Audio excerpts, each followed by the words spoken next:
There was another part to your question, though. Is there anything Israel, yes.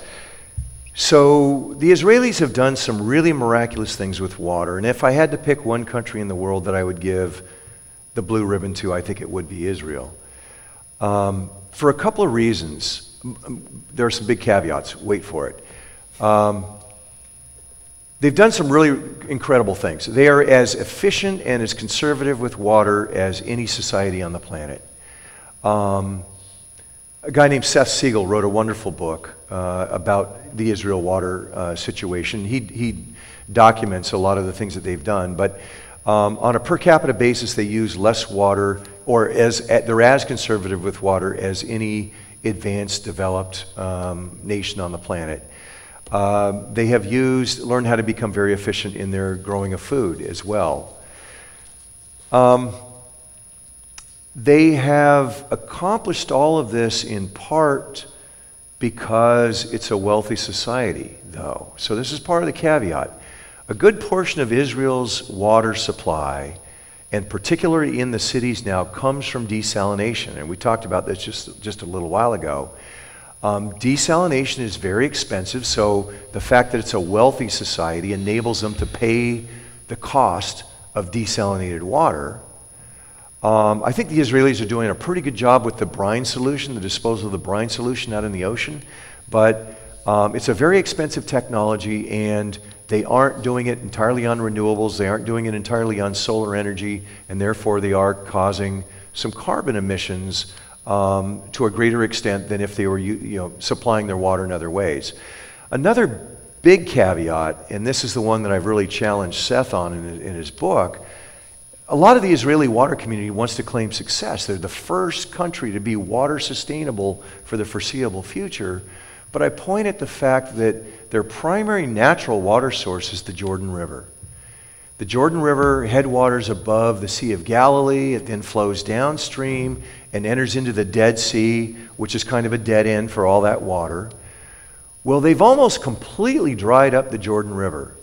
Not just the Israelis, but also the Jordanians and the Palestinians. They've all had their share, but the Israelis take most of the water. And they have dried up that river. The only water that trickles down the Jordan River, and this is a holy river where John the Baptist, first was baptizing, his spiritual followers. The only water that still remains in the Jordan River is water that is wastewater from irrigated agriculture. It seeps back into the river, so it's got a little tiny trickle of really putrid, polluted agricultural runoff water. That's all the water that flows down the Jordan River. Because the Jordan River no longer flows into the Dead Sea is dropping in water level by 1 meter per year.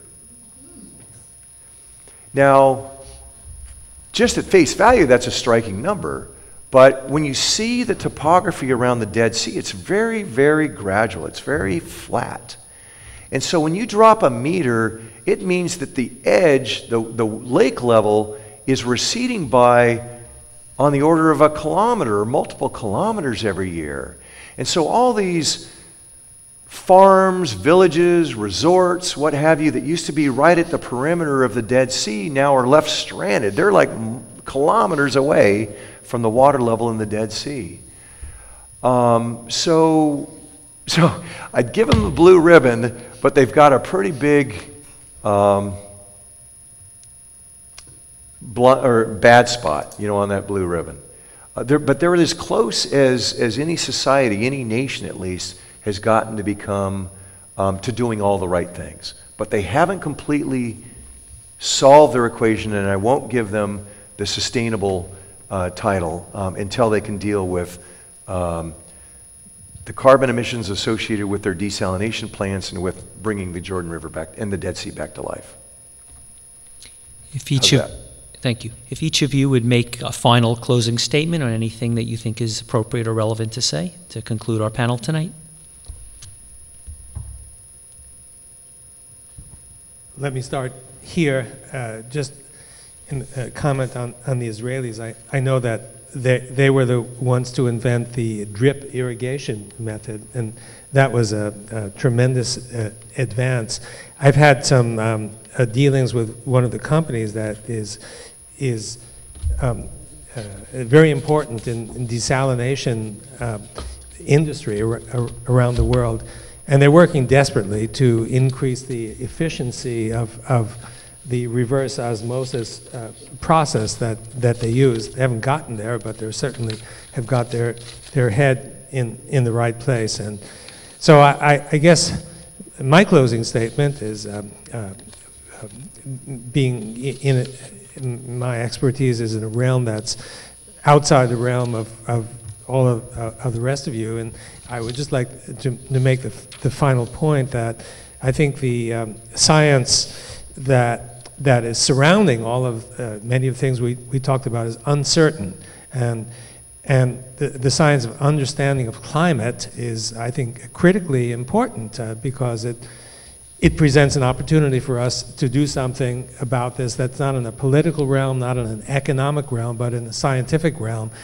And we won't know what we can do until we understand the phenomena that are occurring. So I would say that one important feature that's not discussed a whole lot is to really understand deeply and fundamentally basically the underlying forces that govern the climate. And if we know those, and we know them well, then perhaps there's something that we can do to ameliorate the problems that we obviously face. So if I look at this century, we have 4 major challenges. We have climate change, we have global poverty, we have environmental degradation, and we have global security.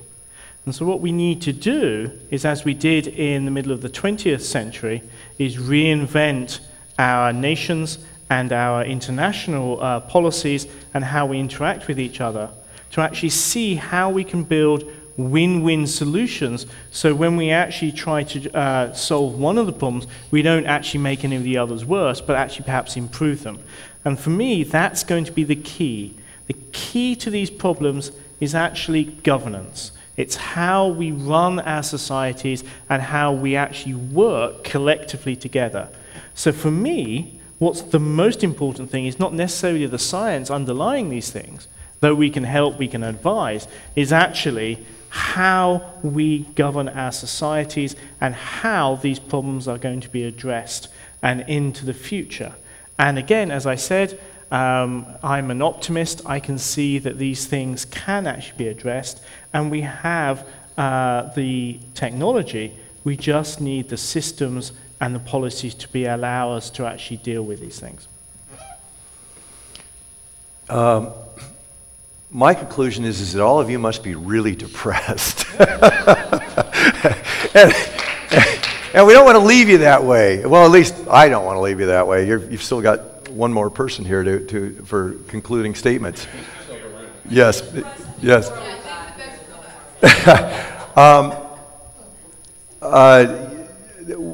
What I want to leave you with is, at least for the near-term future, we really can get out of the water crisis, and many of the water crises that exist around the world, and we can do it in an affordable way.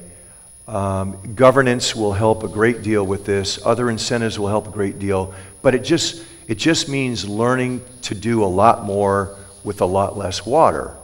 And tomorrow in my presentation, I'll tell you stories about places and people around the world that are doing just that. This isn't like dreamland. This is a reality. We can do this. We just have to do it at the right scale. Everybody has to be doing it. And I'll leave you with one statistic to illustrate that. If we could just reduce the amount of water being consumed in irrigated agriculture by 20%, we could resolve the water shortages that are happening in most of the water-stressed regions of the world, and we could bring many of our freshwater ecosystems back to life, back to health. And so I think those are the kinds of things that we really ought to be focusing on in the next couple of decades. And now for the silver lining. Mr. Cheerful. The Soviet scientists termed this epoch the Anthropocene about 50 years ago, in the 1960s. And an American ecologist tagged it the Anthropocene in the early 1980s. And the term has become fairly broadly known since then. I think that we're in the age of consequences. I think that the Anthropocene is coming to an end, and that the current epoch should be called the Indocene. And the silver lining is that the odds against any one of us being here exceed the odds against plucking a single atom from the entire universe at random. We know about DNA. We know how many atoms there are in the universe, believe it or not. It's essentially impossible that we get to be here, but here we are. As evolutionary biologist Richard Dawkins says, in the teeth of these stupefying odds, it is you and I that are privileged to be here, privileged with eyes to see where we are and brains to wonder why. It's pretty amazing. So I am heartened, I am stunned, I am grateful that we get to be here and that we get to be here now. And on behalf of all of us, I want to thank Steve for putting together this entire conference and the panel.